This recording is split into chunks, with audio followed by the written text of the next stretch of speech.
안녕하세요. 켈리의 작은 도서관에 오신 것을 환영합니다. 오늘은 김경욱 작가의 빅브라더를 소개해 드리겠습니다. 이 이야기는 영웅의 몰락을 그린 작품입니다. 작품 속의 영웅은 주인공의 형으로 5번에 걸친 비행을 중심으로 전개됩니다. 2011년 이상문학상 우수상 수상작 빅브라더 이야기 시작하겠습니다.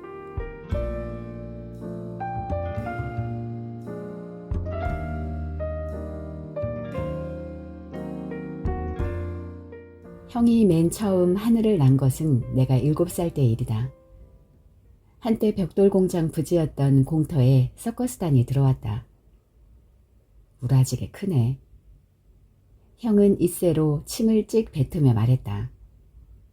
나와 단둘이 있을 때면 형은 학교 뒷담 언저리에서 아이들에게 삥을 뜯는 나쁜 형들처럼 말했다. 그럴 때면 나는 형이 몹시 부러웠다. 껄렁한 말투는 몰라도 이새로 침 뱉는 건 도무지 흉내조차 낼 수 없었다. 학교에서 돌아온 형은 가방을 내던지기가 무섭게 서커스 얘기에 열을 올렸다. 사자들이 줄지어 링을 통과한대. 난쟁이가 줄 위에서 외발 자전거를 몬대. 인형처럼 예쁜 쌍둥이 자매가 맞은편 공중근해로 새처럼 몸을 날린대. 디테일은 매번 달라졌다. 사자들은 불이 붙은 링을 통과하기도 했고 난쟁이는 안대로 눈을 가린 채 외발 자전거를 타기도 했고 인형처럼 예쁜 쌍둥이 자매는 공중제비를 돌며 맞은편 공중근해로 몸을 날리기도 했다. 토시 하나 바꾸지 않는 것도 있었다. 인간 대포할 묘기. 그것만큼은 직접 본 것처럼 말했다. 어마어마한 대포야. 어른이 들어갈 정도로 커. 어른이? 형은 내가 이렇게 되묻는 것을 좋아했다. 형은 자신이 대포를 만들기라도 한 것처럼 자부심에 찬 얼굴을 하고 고개를 끄덕였다. 인간 대포알이 들어가면 어디선가 북소리가 울려. 둥둥둥. 번쩍이는 구슬이 주렁주렁 달린 옷을 입은 사회자가 열부터 거꾸로 세면 북소리가 점점 빨라져. 두두두두두두. 마침내 열을 세면 뻥 소리와 함께 인간 대포알이 높이 높이 날아가는 거야. 인간 대포알이 세상에서 가장 아름다운 포물선을 그리며 날아가는 모습을 묘사하던 형의 표정을 잊을 수가 없다. 정수리가 찡할 정도로 달콤한 초콜릿을 한 입에 베어문 것 같은 얼굴. 서커스 공연이 끝나갈수록 형과 나는 초조해졌다. 입장료는 녹록지 않았다. 어차피 형과 나는 무일푼이었다. 아버지 사전에 용돈이란 없었다. 아니, 아버지의 성경에 용돈이란 단어는 없었다. 다윗이 솔로몬에게 용돈을 주었다는 얘기가 있더냐? 아버지의 말씀. 다윗은 솔로몬에게 나라를 주지 않았으니까 형의 대꾸. 형은 집에서 아버지에게 대꾸하는 유일한 사람이었다. 할아버지조차 아버지의 말이라면 껌뻑했고 동네 사람들은 입만 열면 심판에 대해 무시무시한 말을 쏟아내는 아버지를 어려워했다. 언젠가 아버지는 말했다. 사람들이 나를 어려워하는 것은 그들이 지은 죄 때문이란다. 아버지 말씀에 따르면 형이 아버지를 어려워하지 않는 건 죄를 짓지 않았기 때문이다. 내가 아버지를 어려워하는 건 죄를 지었기 때문이고. 아버지는 이런 말도 했다. 용서받을 수 있는 죄와 용서받을 수 없는 죄가 따로 있다고 믿는 사람들 때문에 골치가 아프구나. 그런 자들은 구원조차 흥정하려 들지만 천국에는 주판도 저울도 없단다. 구원에 경중이 없는 것과 마찬가지로 죄악에도 경중이 없는 것이지. 사소한 구원이나 엄청난 구원이 없듯 시시한 죄악이나 무시무시한 죄악이라는 것은 없단다. 모든 구원이 공평하게 구원인 것처럼 모든 죄악은 공평하게 죄악이다. 아버지 말씀대로라면 아버지를 어려워하는 건 내가 죄를 지었다는 증거이고 그 죄가 무엇이든 나는 천국에 갈 수 없었다. 그러니까 내가 천국에 가지 못하는 건 순전히 아버지를 어려워하기 때문이다. 어쨌거나 아버지에게 대꾸할 때 형은 어른 같았다. 형처럼 해보고 싶었지만 아버지의 얼굴을 똑바로 쳐다볼 배짱조차 없는 나에게는 이세로 침뱉는 것만큼이나 힘든 일이었다. 그 누구에게도 대꾸를 허락하지 않는 아버지였지만 형만큼은 예외였다. 심지어 미소를 보여주기까지 했다. 아버지는 형에게 이런 말도 했다. 아들아, 내가 죽으면 교회는 네 것이다. 형의 얼굴은 흑빛이 되었고 내 얼굴은 낯빛이 되었다. 아버지의 나라는 형이 물려받는구나. 성가대도 부활절 달걀도 성탄 트리도 헌금함도 모두 형의 차지구나. 하긴 형은 내가 갖지 못한 것들로만 빚어진 듯 했다. 귀티나는 곱슬머리, 초롱초롱한 눈, 잘 익은 사과 같은 볼, 거침없는 언변. 지나가던 어른이 머리를 쓰다듬으며 아버지는 뭐 하는 분이냐고 물으면 형은 서슴없이 목수라고 대답했다. 매번 그랬다. 왜 거짓말을 하느냐고 따졌더니 이런 답이 돌아왔다. 예수님도 목수였잖아. 거짓말조차 형의 입에서 나오면 아름다웠다. 역시 형만의 재주였다. 무람 없는 형은 아버지에게 물었다. 하느님이 스스로의 형상을 본떠 인간을 빚으셨다면 왜 인간은 하늘을 날 수 없습니까? 아버지는 대답했다. 생김새만 본뜨셔서 그렇다. 18K 금 같은 것이지. 서양에 이런 속담이 있단다. 반짝인다고 모두 금은 아니다. 그리고 하느님이 아니라 하나님이란다. 궁금한 게 많은 형은 또 물었다. 애국가에서도 하느님이라고 하는데 왜 자꾸 하나님이라고 하십니까?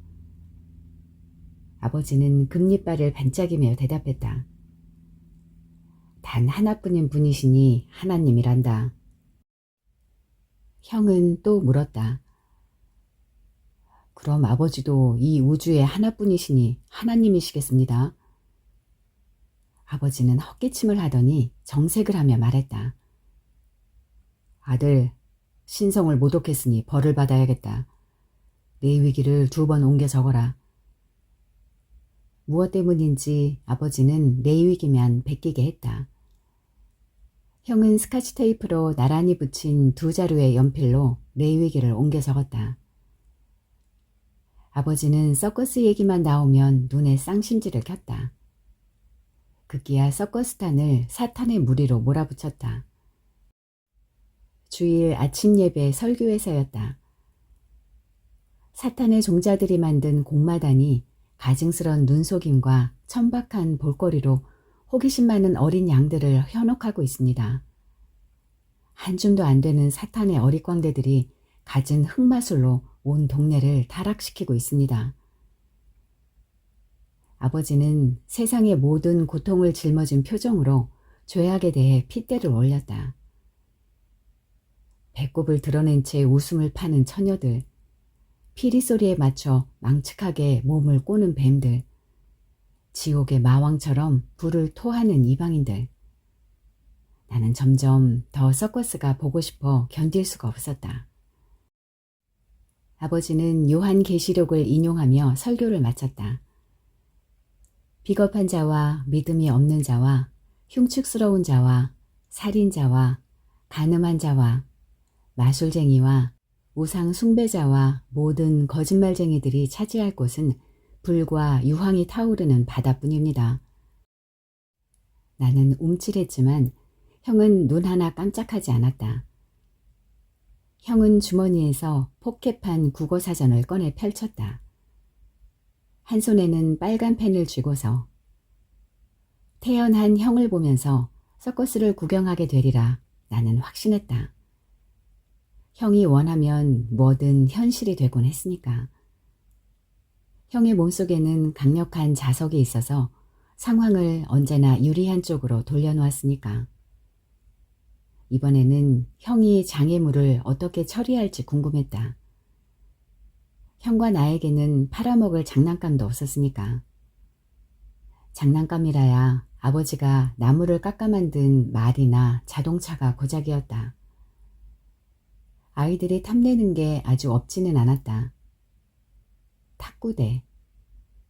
역시 아버지 솜씨였다. 탁구장에 있는 챔피언 탁구대 못지 않았다. 형의 거짓말대로 아버지는 목사가 아니라 목수가 되었어도 될 뻔했다. 서커스를 보고 싶은 마음이야 굴뚝 같았지만 탁구대를 처분할 수는 없었다. 서커스단의 마지막 공연 날은 주일이었다. 예배가 끝나고 사람들이 모두 밖으로 빠져나가자 형은 소매에서 철사를 꺼내더니 껌을 뱉어 끝에 붙였다. 아버지가 설교하는 내내 껌을 씹고 있었던 것이다. 형이 껌을 붙인 철사로 헝금한 구멍을 수석거리는 동안 나는 망을 보았다. 아버지와 어머니는 나란히 서서 신도들과 일일이 인사를 나누고 있었다. 내 심장이 방망이질 쳤다. 서커스를 보고 싶은 마음만큼이나 아버지가 벼랑간 들이닥치기를, 그리고 형의 죄악이 백일하에 드러나기를 바라는 마음 또한 간절했다. 서커스를 구경하는 내내 나는 가슴을 졸여야 했다. 외발 자전거를 탄 난쟁이가 줄에서 떨어질까봐, 인형처럼 예쁜 쌍둥이 자매가 공중 그네를 놓칠까봐 그런 거는 아니었다. 객석에 신도들이 있을까봐 조마조마했다. 마지막 공연 기념으로 관객 중에서 인간 대포화를 모시겠다는 사회자의 말에 형이 번쩍 손을 들자 나는 숨이 멎는 줄 알았다. 형이 대포에 들어갈 때도, 어마어마한 폭음과 함께 날아올랐을 때도, 사회자의 손을 잡고 만세를 부를 때도 내 머릿속은 어서 빨리 집에 돌아가고 싶다는 생각뿐이었다. 형이 믿기도 했다. 내가 미워한 것은 죄악을 저지른 형도, 동생을 죄악의 구렁텅이에 끌어들인 형도 아니었다. 내가 떨리는 마음으로 미워한 것은 죄를 짓고도 태연하게 하늘을 나는 형이었다. 하늘을 나는 기분이 얼마나 근사한지 주절주절 외워대는 형에게 나는 울상이 되어 외쳤다. 신도들이 보면 어쩌려고 그래. 나를 물끄러미 바라보던 형은 빙긋 미소를 지으며 말했다. 겁먹을 필요 없어. 아버지에게 이르지는 못할 거야. 자기도 여기 왔다는 사실을 인정해야 할 테니까. 나는 구원이라도 받은 듯 홀가분해졌다. 그때 형은 10살이었다. 형이 두 번째로 하늘을 난 것은 내가 10살 때의 일이다. 아이들 사이에서 형의 첫 비행은 전설이 되어 있었다. 천막을 뚫고 하늘로 솟구쳤대. 구름 위로 사라졌다가 다시 나타났대. 아이들은 풍문의 진위를 나에게 확인하려 들었다. 천막을 뚫고 날아간 게 정말이야? 구름 위로 사라졌다는 건 뻥이지? 사실대로 말하면 형을 깎아내린다는 오해를 살 테고, 시인하면 형의 주가만 더 올라갈 터였다. 이럴 수도 저럴 수도 없어 입을 다물어 버렸지만 아이들은 내 침묵을 뜸들이는 걸로 착각하기 십상이었다. 아이들의 성화에 몰릴 대로 몰리면 형한테 직접 물어보라고 쏘아붙여줬다. 치사하다며 입을 삐죽이던 녀석들 중에서 형에게 직접 물어본 애는 한 명도 없었다. 어른들이 아버지를 어려워하듯 아이들은 형을 함부로 대하지 못했다. 또래는 물론 나이가 더 많은 축들도 그랬다. 그들이 죄를 지어서가 아니라 나이에 비해 큰 형의 덩치 때문이었다. 형은 4학년 때 이미 웬만한 중학생만 했다. 비실비실해서 2살 때부터 녹용을 먹였다는 할아버지의 말이 믿기지 않았다. 할아버지는 형을 칠성장군이라 불렀다. 태몽 때문이었다. 형을 잉태할 무렵 어머니는 북두칠성이 치마폭으로 쏟아지는 꿈을 꿨단다. 나는? 어머니에게 물었더니 이렇게 말했다. 넌 뱃속에 들어선 줄도 몰랐다. 태몽도 없이 태어나는 사람이 있다. 바로 나다. 아브라함의 아내 사라가 이삭을 가졌을 때 태몽을 꿨다는 기록이 있나 없나 살펴본 사람도 있다. 이 또한 나다. 별이 자그마치 7개. 할아버지는 손가락을 펼쳐 보이며 웃음을 감추지 못했다. 일사후퇴 때 흥남부두를 떠나는 LST에 혈혈 단신으로 올랐던 할아버지는 형을 공군 사관학교에 보내고 싶어 했다. 전쟁이 터지면 가장 안전한 곳이 군대인데 그 중에서도 공군이 가장 안전하다는 것이었다.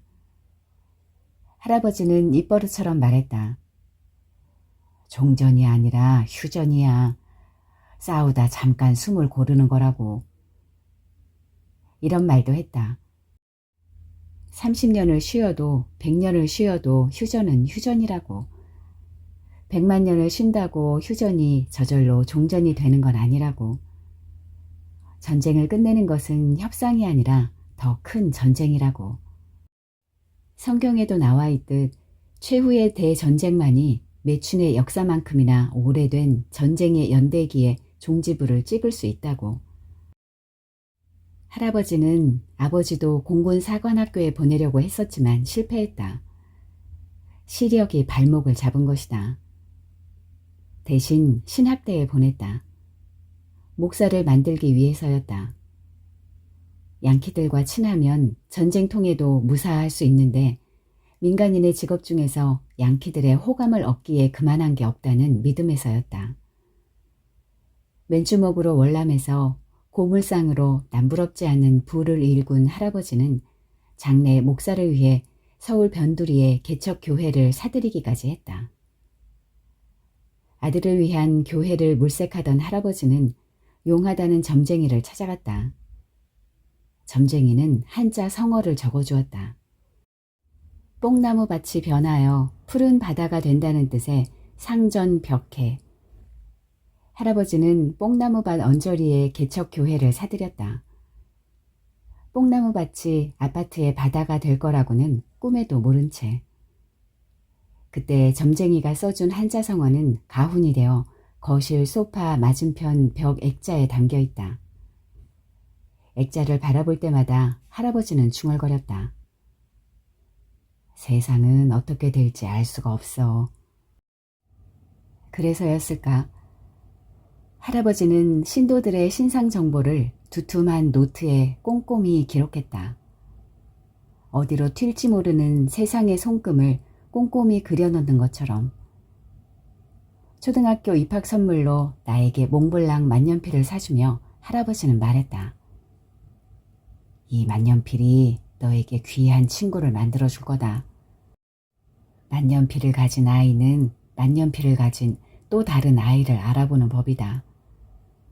만년필이 만년필을 부르는 게지. 명심해라. 너를 부러워하는 아이는 멀리하고 네가 부러워하는 아이를 가까이 해라. 할아버지 말대로라면 나는 영원히 친구를 사귈 수 없었다.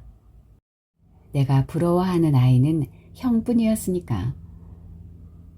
할아버지는 술에 취하면 형과 나를 나란히 앉혀놓고 이런 말도 했다.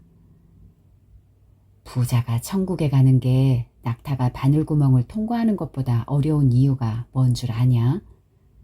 천국에는 친구가 없기 때문이다. 부자들의 친구는 죄다 지옥에 있거든. 천국이 거지, 불황자, 병자, 투성이라면 나는 차라리 지옥에 가겠다. 하지만 할아버지는 주일 아침만 되면 맨 먼저 일어나 교회에 갈 차비를 했다.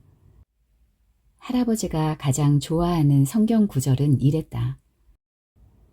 나 야훼 너의 하느님은 질투하는 신이다. 나를 싫어하는 자에게는 아비의 죄를 후손 3대까지 갚는다. 그러나 나를 사랑하여 나의 명령을 지키는 사람에게는 그 후손 수천 대에 이르기까지 한결같은 사랑을 베푼다. 솔직하고 화끈하지 않습매? 평소 완벽한 표준말을 구사하는 할아버지였지만 그때만큼은 사투리를 썼다.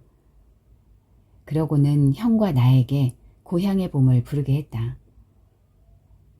아버지를 공군 사관학교에 보내지 못한 걸 못내 아쉬워한 할아버지는 거실 한쪽 벽에 시력 검사표를 붙여놓고 형의 시력을 수시로 체크했다. 할아버지가 지목하는 숫자를 형 어깨너머로 본 나는 속으로 중얼거리곤 했다. 나도 형처럼 양쪽 모두 1.5였다. 안경을 쓰고 있을 때만큼은. 할아버지는 나를 막둥이라고 불렀다.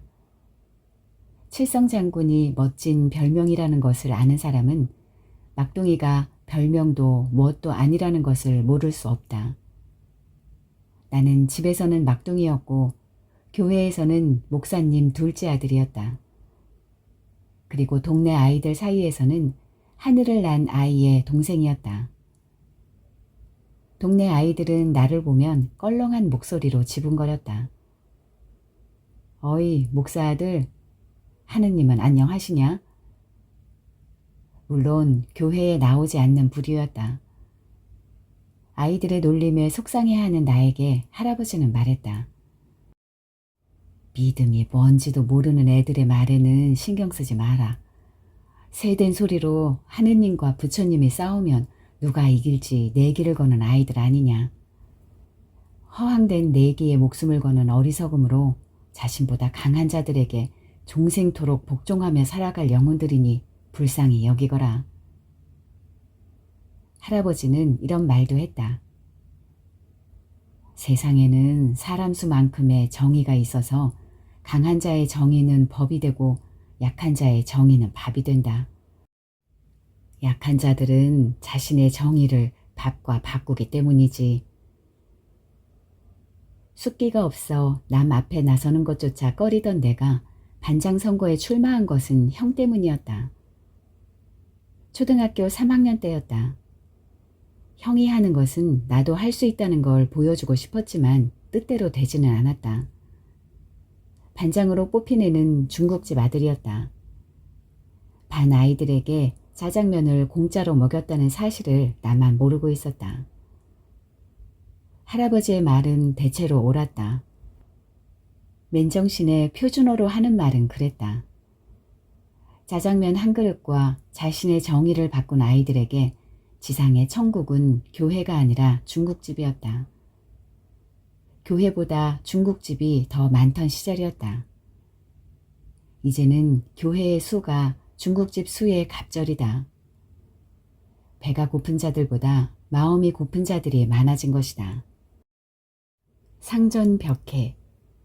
세상은 어떻게 될지 알 수가 없다. 할아버지의 말은 다 옳았다. 형이었다면 중국집 아들에게 지는 일은 없었을 것이다. 형은 하늘을 난 아이였으니까. 일세로 침을 뱉는 아이들조차 형을 좋아했으니까. 중국집 아이는 중국집 수만큼이나 많을 테지만 하늘을 난 아이는 형뿐이었으니까. 나에게도 별명은 있었다. 일세로 침을 뱉는 아이들은 나를 예수쟁이 샌님이라고 놀렸다. 할아버지의 충고대로 그들의 말을 무시했다. 가난하고 고통받지만 믿음이 없기 때문에 천국에 갈 수 없는 가여운 영혼들. 나는 공부 잘하고 아버지의 직업이 번듯하며 교회에 다니는 아이들하고만 어울렸다. 의도한 것은 아니지만 결과적으로 그리 되어버렸다.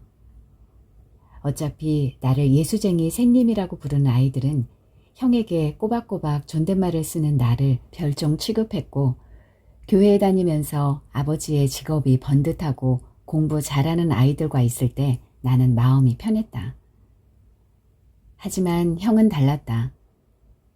형은 반성문을 일기보다 자주 쓰는 아이들과 어울렸다.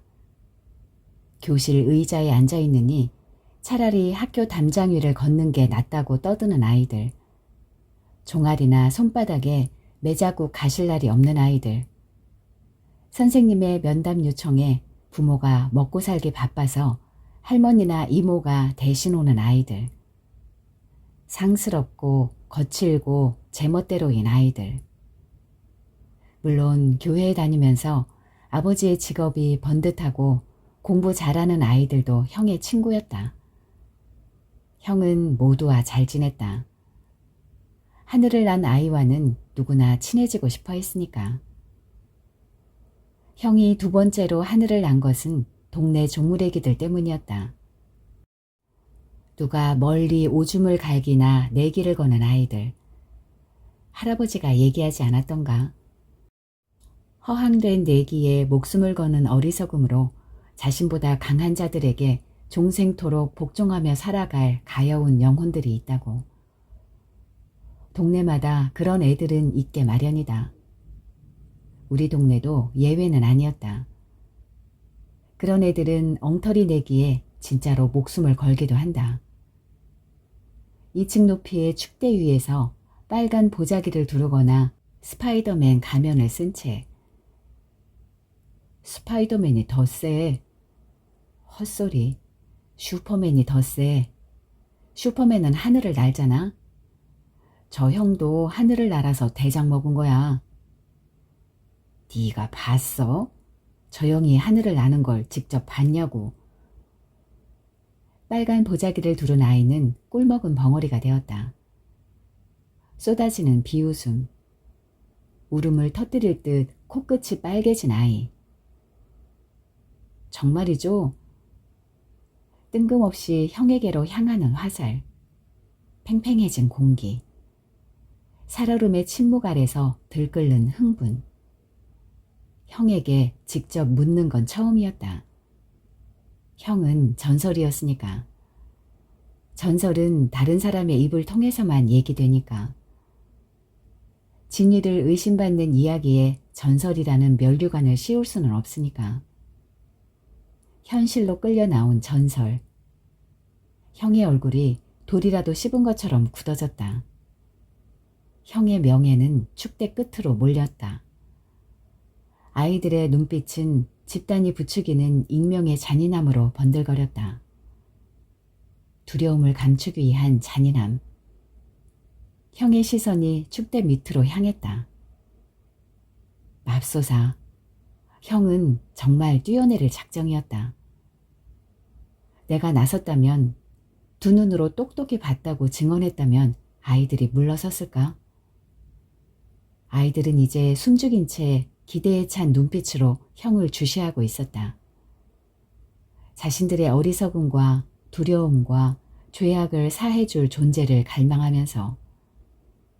하느님도 그들을 말릴 수 없을 것이다. 아이들은 기적을 원했고 형에게는 기적이 필요했다. 나는 형을 말릴 수 없었다. 말리고 싶지 않았는지도 모르겠다. 아니다. 애당초 예수쟁이 샌님에게는 하늘을 난 아이를 말릴 재간이 없었던 것이다. 나는 들고 있던 우산을 내밀었다. 병신, 쪽팔리게. 형이 눈을 흘기며 쏘아붙이자 아이들 사이에서 마락 웃음이 터졌다. 나는 얼굴이 화끈거렸다. 아슬아슬한 묘기를 앞두고 긴장감을 슬쩍 풀어주기 위해 등장한 어릿광대라도 된 기분.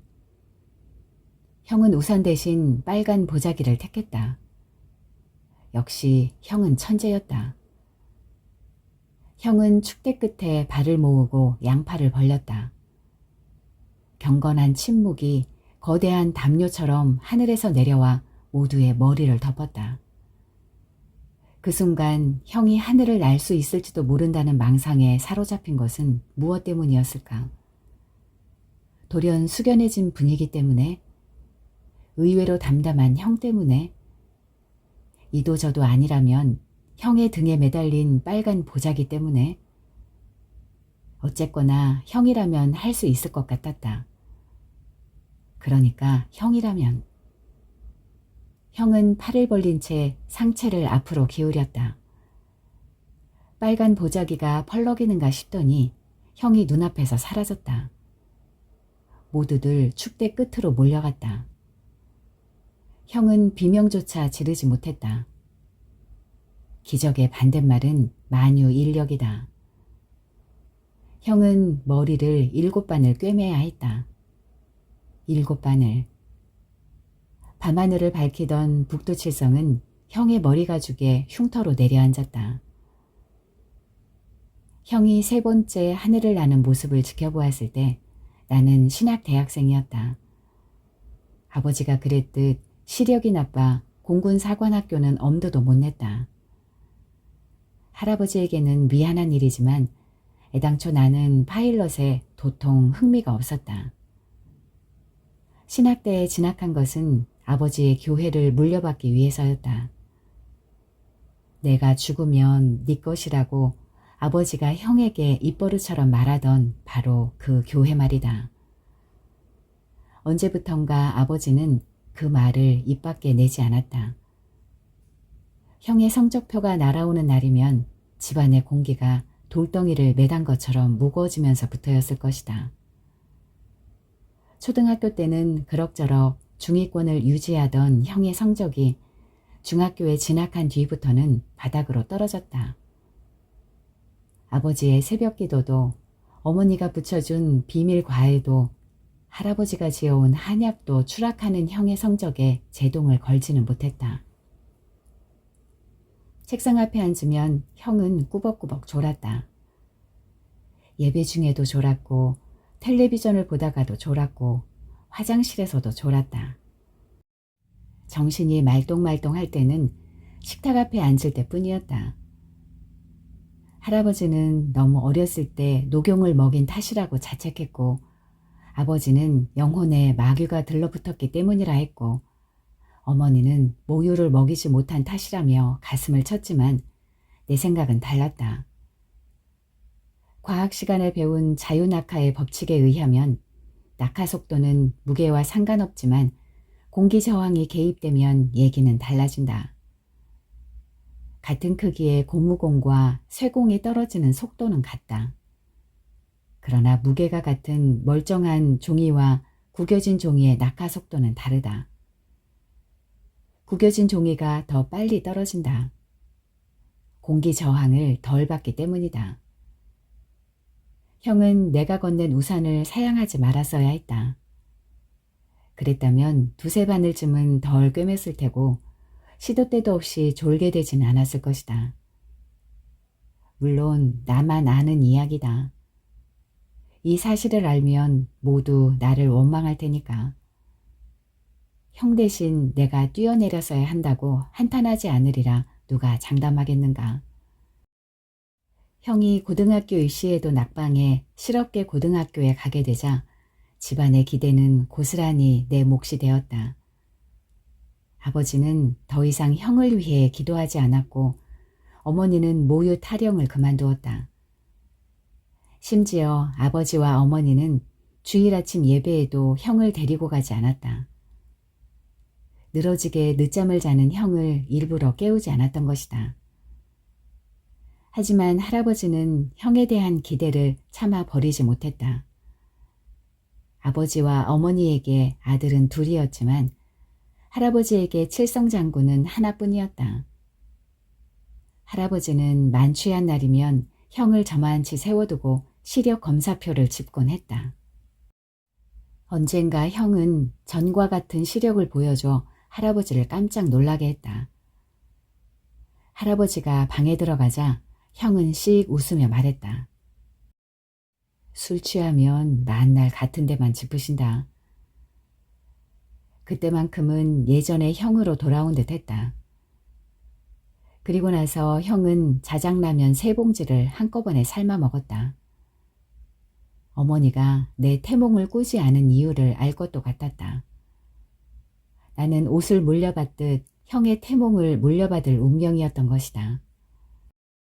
형은 점점 집에서 있으나 마나한 존재가 되어갔다. 고등학생이 되어서도 먹는 것 외에는 도무지 흥미를 보이지 않았다. 식탐은 갈수록 심해졌다.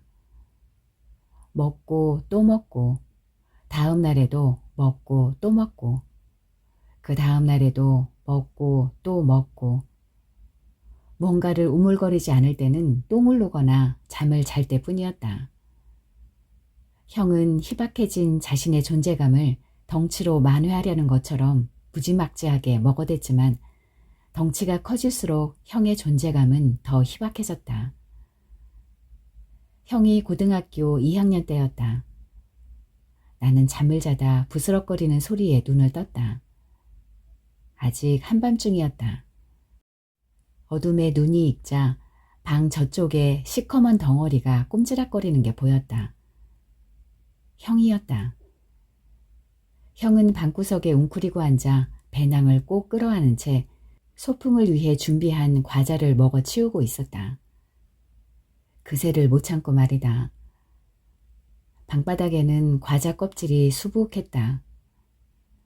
하늘을 난 아이는 대책 없는 뚱땡이가 되어버렸다. 데이트에 형을 데리고 간 것은 여자친구의 성화 때문이었다. 여자친구는 진도가 나갈 때마다 내 주변 인물을 보고 싶어 했다. 첫 키스를 허락한 뒤에는 가장 친한 친구를 보여달라고 하더니 첫 섹스 뒤에는 형을 보여달라고 하는 것이다. 친구를 보여주는 거야 어렵지 않았지만 형은 곤란했다. 이런저런 핑계를 대자 여자친구는 냉랭해졌다. 형을 보여주지 않으면 헤어지기라도 할 태세였다. 나는 여자친구를 놓치고 싶지 않았다. 형이 별나다고 미리 운을 떼놓았고 괜찮다고 사랑하는 사람끼리 감추는 게 없어야 한다는 말을 듣기는 했지만 마음 한구석이 영 찜찜했다. 언젠가는 부딪혀야 할 일이라고 매도 빨리 맞는 게 낫다고 스스로를 위로해도 소용없었다. 형은 내 부탁에 선선히 응했다. 뜻밖이었다. 사람들 상대하는 게 피곤하다며 고등학교를 자퇴하고 집에만 틀어박힌 형이 아니던가. 약속 장소로 가는 내내 나는 형에게 주의사항을 일러주었다. 너무 많이 먹으면 안 돼. 소리내 먹으면 안 돼. 여자친구가 먹을 때 빤히 쳐다보면 안 돼. 그리고 갑자기 소리 지르면 안 돼. 묻는 말에는 꼬박꼬박 답하되 가급적 짧게, 그리고 큰 소리로 대답하면 안 돼. 신사처럼 굴어야 해. 깍듯하게. 다시 한번 말하지만 너무 많이 먹으면 안 돼.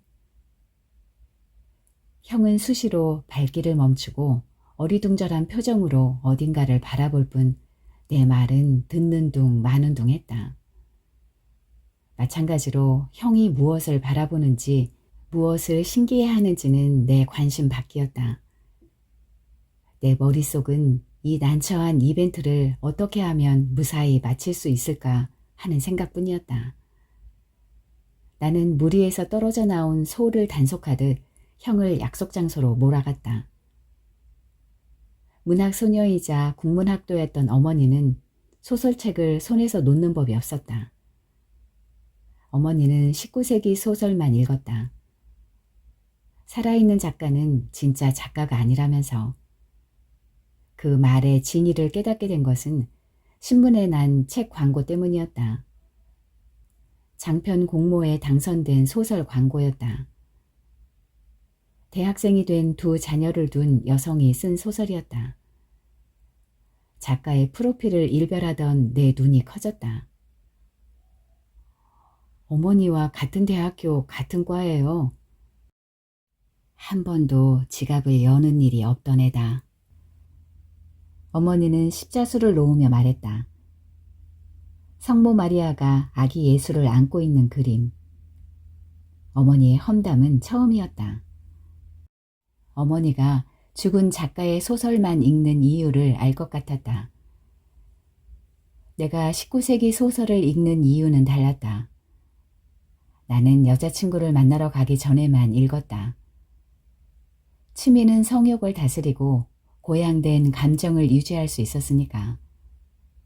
위대한 소설은 성욕을 누그러뜨린다. 인간은 짐승이 아니라는 사실을 깨우쳐주기 때문이다. 형에게도 익힐 걸 그랬다. 여자친구와 마주 앉은 형은 바지에 텐트를 치고 말았다. 그것만 빼면 형은 의외로 잘해나갔다. 평소 사족을 못 쓰던 닭튀김을 본체만 채 했고 콜라는 소리를 죽여 마셨으며 여자친구의 질문에는 부드러운 목소리로 짧게 대답했다. 좋아하는 음식이 뭐예요? 굽이 두 쪽으로 갈라주고 새김질하는 짐승. 여자친구는 소리내어 웃었다. 예의상 웃어주는 게 아니었다. 여자친구는 진심으로 즐거워하고 있었다. 베스트 프렌드는 누구예요? 요조. 요조가 누구예요? 형은 자기 컴퓨터를 그렇게 불러. 내가 끼어들었다. 귀여워라. 여자친구가 미소를 지으며 말했다. 요조는 무슨 뜻인가요? 컴퓨터를 살 때는 요모조모 따져봐야 합니다. 형이 대답했다. 어쩜. 여자친구는 재밌어 죽겠다는 얼굴이었다. 나에게는 보여준 적이 없는 얼굴. 동생 어렸을 때는 어땠어요? 마침내 화제가 나에게로 옮겨왔다. 나는 기대 반 우려 반의 심정으로 형의 대답을 기다렸다. 나만 졸졸 따라다녔습니다. 형은 코를 벌렁거리며 말했다. 마뜩 차는 통과 의례를 슬슬 마감할 때였다. 나는 여자친구를 향해 말했다. 그만 일어날까? 여자친구는 내 말에 아랑곳 않고 형에게 다시 질문을 던졌다. 취미는 뭐예요? 하늘날기. 정말요? 여자친구의 눈이 반짝거렸다. 형은 씩씩하게 고개를 끄덕였다. 나도 번지점프를 해보는 게 소원인데. 여자친구가 두 손을 모으며 말했다. 그거 나도 하고 싶다. 형이 해볼쭉 웃으며 말했다. 여자친구와 형은 미팅에서 눈 맞은 커플처럼 죽이 잘 맞았다. 일어나자고. 내 목소리가 커졌다. 여자친구는 놀란 표정으로 물었다. 벌써? 형이 무리했어. 덩치는 코끼리 같지만 사람들하고 조금만 얘기해도 금세 녹초가 돼. 스트레스를 엄청 받거든. 마음이 약해서 상대의 말을 자르지도 못해. 내 말이 떨어지기 무섭게 형이 손사래를 치며 소리쳤다. 난 괜찮아. 사이비 종교 신도한테 걸려서 2시간 동안이나 꼼짝도 못하고 얘기 듣느라 바지에 오줌을 지렸잖아. 내가 쏘아붙이자 형은 얼굴을 붉히며 입을 꾹 다물었다. 잠시 어색한 침묵이 흐른 뒤 형은 자리에서 엉거주춤 일어섰다. 다행히 텐트는 철거된 뒤였다. KFC 매장을 나왔을 때 나는 형의 귀에 대고 속삭였다. 이제 가도 돼. 형은 시무룩한 표정으로 땅만 쳐다볼 뿐이었다. 나는 다시 속삭였다.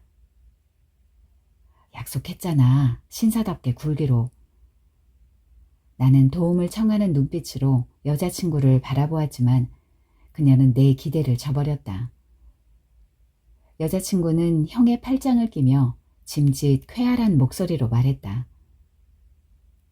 번지점프 하러 갈래요? 형은 반색하며 고개를 힘차게 끄덕였다. 턱살이 출렁이도록. 번지점프대에 오르자 형은 상기된 얼굴로 콧구멍을 연방 벌렁거렸다. 흥분한 기색이 역력했다.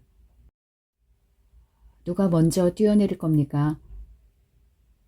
안전요원이 사무적인 말투로 물었다. 나는 여자친구를 쳐다보았다. 여자친구는 망설이는 눈치였다. 형이 앞으로 나섰다. 규정상 100kg이 넘으면 점프를 할 수 없습니다. 안전요원이 형을 위아래로 훑어보며 말했다. 형의 얼굴이 불그락 푸르락해졌다. 규정상 어쩔 수 없습니다. 안전요원은 여전히 사무적으로 말했다. 싫어. 형이 소리쳤다. 안전요원이 다시 규정을 들먹였지만 형은 고삐 풀린 망아지처럼 방방 뛰며 고함쳤다. 싫어. 싫단 말이야. 점프대가 무너질 것처럼 요동을 쳤다. 나는 주저앉으며 난간을 붙들었다. 그러지 마, 형. 내 목소리는 날카롭게 윙윙거리는 바람소리에 묻히고 말았다. 좋아요, 좋아요. 안전요원이 팔을 휘휘 내저으며 외쳤다. 발목에 밧줄을 묶고 점프대 끝에 선 형은 고개를 돌려 의기양양한 표정을 지어 보였다. 심지어 윙크까지 날렸다. 형은 팔을 벌린 채 몸뚱이를 허공에 내맡겼다. 형이 하늘을 나는 모습은 보지 못했다. 나는 내내 난간을 붙든 채 바닥에 주저앉아 있었으니까. 무릎이 없어진 것 같았다. 형이 내지르는 희열에 겨운 괴성을 나는 못 들은 척했다. 안전요원이 누가 먼저 뛰어내릴 거냐고 또다시 물었을 때 선뜻 나선 쪽은 여자친구였다. 저 아래에서 형이 어서 뛰라고 손짓을 해댔다.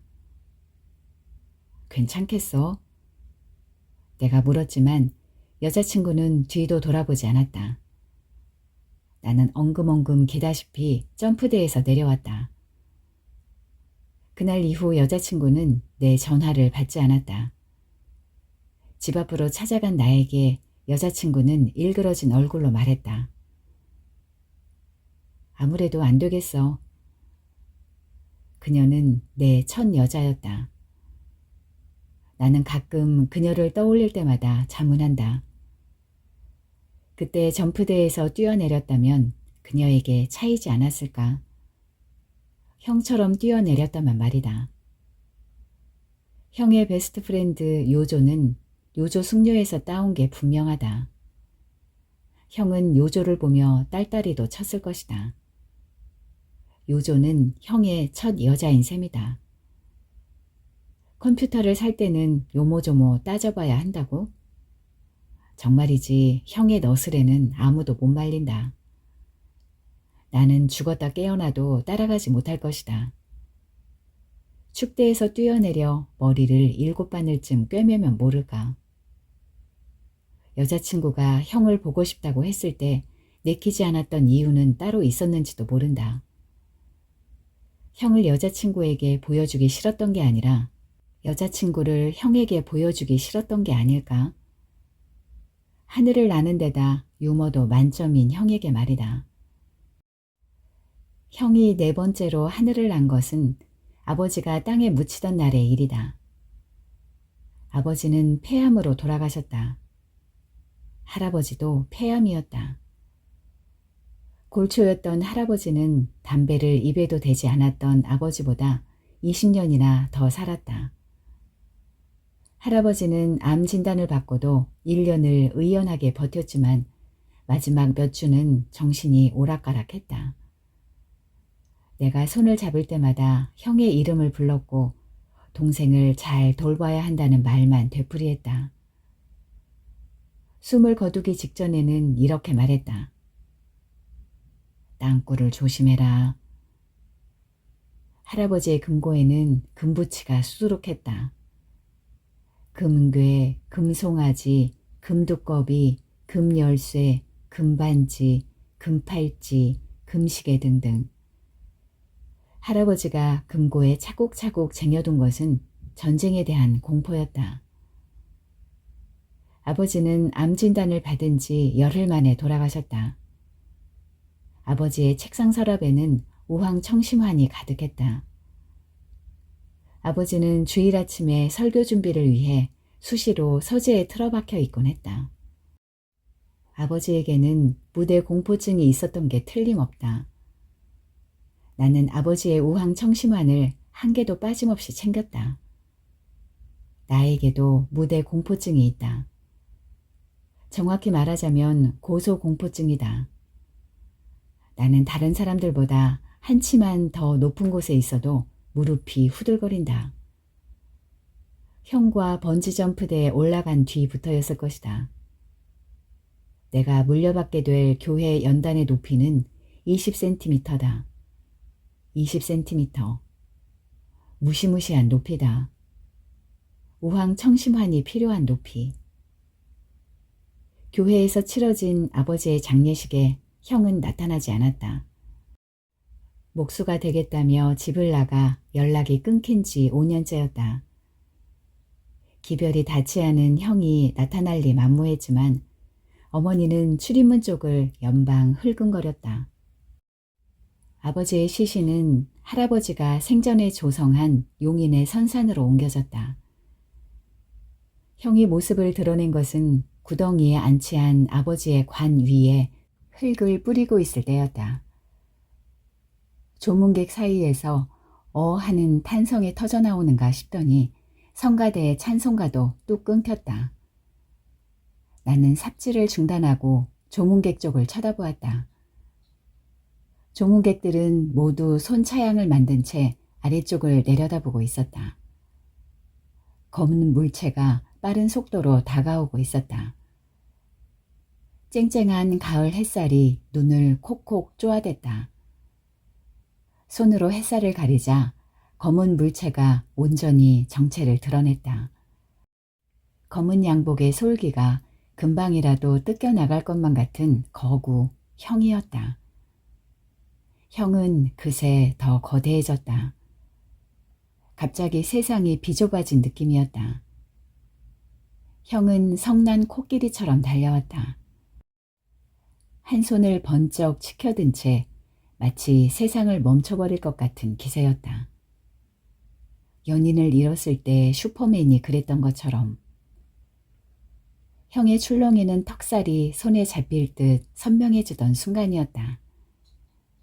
형의 눈이 휘둥그레지는가 싶더니 거짓말처럼 붕 떠올랐다. 돌뿌리에 걸린 형은 제 속도를 이기지 못하고 허공에 굵직한 포물선을 그렸다. 중력도 형의 몸뚱이를 붙들지는 못했다. 아, 형이 또 하늘을 나는구나. 나는 뭔가에 홀린 기분이었다. 이번에 형을 받쳐준 것은 안전 그물망이 아니라 아버지의 관이었다. 아니다. 형의 몸뚱이가 아버지의 관을 덮쳤다. 할렐루야. 누군가 외치자 모두가 입을 모아 복창했다. 할렐루야, 할렐루야. 모두는 아니었다. 어머니와 나는 벌어진 입을 다물지 못했다. 형을 꺼내는 건 쉽지 않았다. 구덩이에 꽉 끼어 옴짝달싹을 못했기 때문이다. 인부들은 심각한 표정으로 머리를 맞대야 했다. 기중기를 불러야 한다는 주장까지 튀어나온 난상 토론 끝에 구덩이를 넓히는데 겨우 의견을 모았다. 인부들이 삽으로 흙을 조심조심 파내는 동안 형은 아버지를 껴안고 있어야 했다. 처음이자 마지막 포옹이었다. 구덩이가 조금만 작거나 조금만 더 컸어도 불가능했을 1시간 동안의 포옹. 만유 인력의 반대말은 구덩이다. 살아남은 자에게 꽉 끼는 죽은 자의 구덩이. 죽은 자가 살아남은 자를 위해 마련한 구덩이. 그러고 보니 아버지는 나를 안아준 적이 없었다. 단 한 번도. 신학대학교에 합격했을 때도, 목사가 되어 첫 설교를 했을 때도 안아주지 않았다. 아버지가 장만한 구덩이는 나에겐 너무 컸다. 아니, 아버지가 장만한 구덩이에 비해 나는 너무 작았다. 만유 인력의 반대말은 구덩이지만 구덩이의 반대말은 질투다. 질투는 열등감을 두 자로 줄인 것이고 나는 아무리 먹어도 살이 찌지 않는 체질이다. 아버지처럼. 하지만 아버지는 죽음으로써 단박에 몸집을 불릴 수 있었다. 어깨는 좁고 팔은 긴 특이한 체형의 소유자였던 아버지는 평생 기성복이라고는 입을 수 없었다. 관은 아버지가 입은 최초의 기성복이었다. 형이 마지막으로 하늘을 난 것은 죽어서였다. 공사판을 전전하던 형은 어이없는 사고로 목숨을 잃었다. 철근을 옮기다 전복된 기중기에 깔려 죽은 것이다. 향년 45세. 형이 남긴 유품은 내복 상자 1개가 고작이었다. 상자에는 포켓판 국어사전, 공책, 빨간 보자기, 편지봉투 하나가 담겨 있었다. 나는 낡아빠진 포켓판 국어사전을 들춰보았다. 형이 아버지의 설교를 들으며 펼쳐보던 사전에는 여기저기 빨간 줄이 그어져 있었다. 이런 대목들. 간음. 부부가 아닌 남녀가 성관계를 맺는 일. 간통. 배우자가 있는 사람이 배우자 이외의 이성과 성관계를 가지는 일. 형의 포켓판 국어사전은 죄악의 사전 같았다. 모든 죄악은 사전 속에 있었다. 나는 새삼 궁금했다. 같은 죄악을 가리키는 이름이 여럿인 까닭이. 형에게 물었다면 뭐라고 답했을까? 공책에는 레위기가 반복해서 적혀 있었다. 맨 뒷장은 먹을 수 있는 것과 먹을 수 없는 것들의 목록으로 빽빽했다.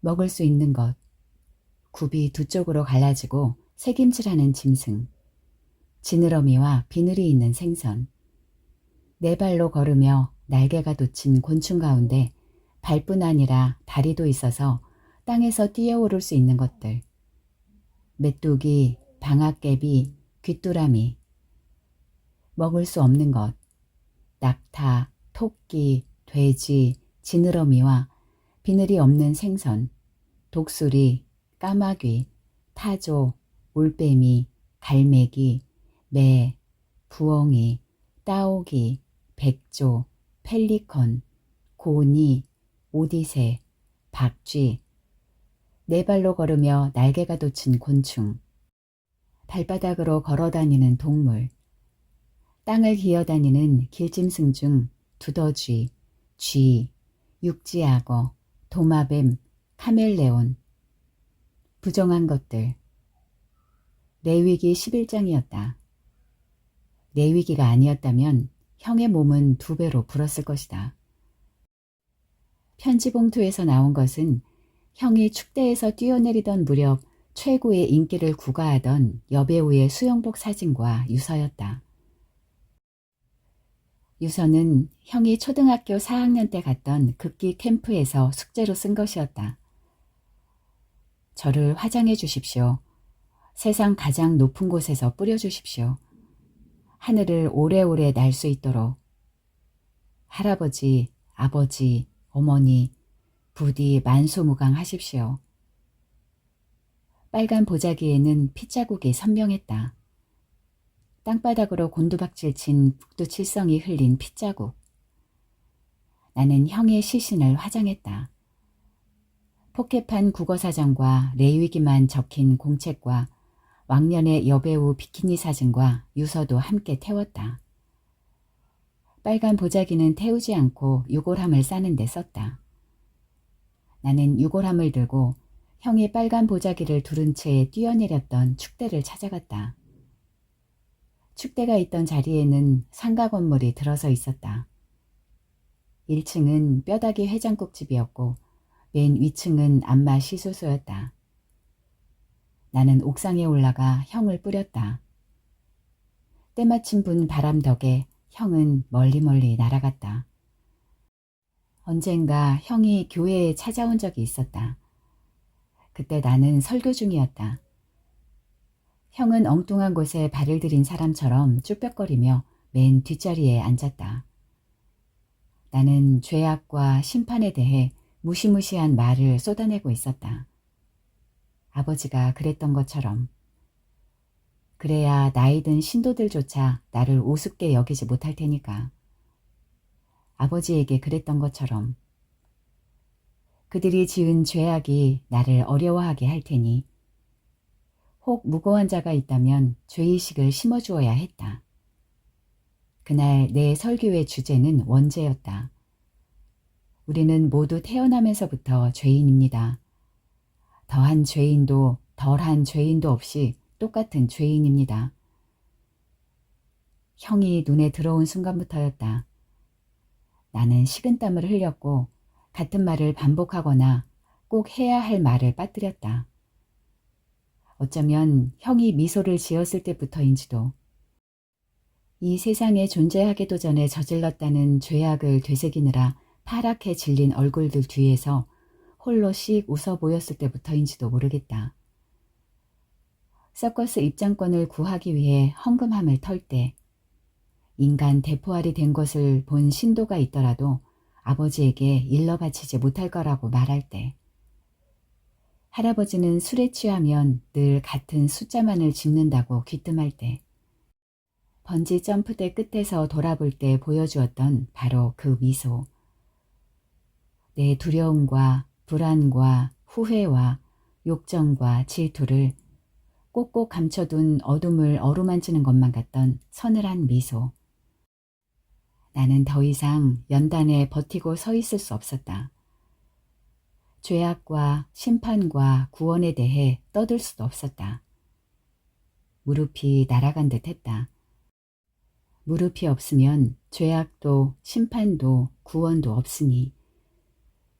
설교를 어떻게 마무리했는지 기억나지 않는다. 기억하고 싶지도 않다. 그날만큼은 우황청심한도 나를 구원하지 못했다.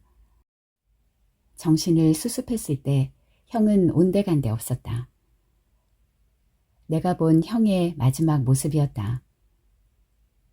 아직도 나는 이새로 침을 뱉지 못하고 연단에 오르기 전에는 우황청심한을 깨물어 먹어야 한다.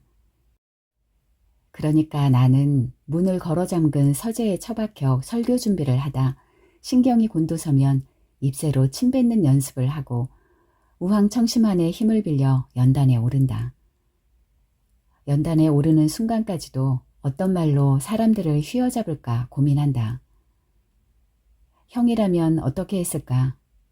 만약에 형이라면. 그리고 또 생각한다. 마지막으로 본 형의 모습은 어쩌면 환영이었는지도 모른다고.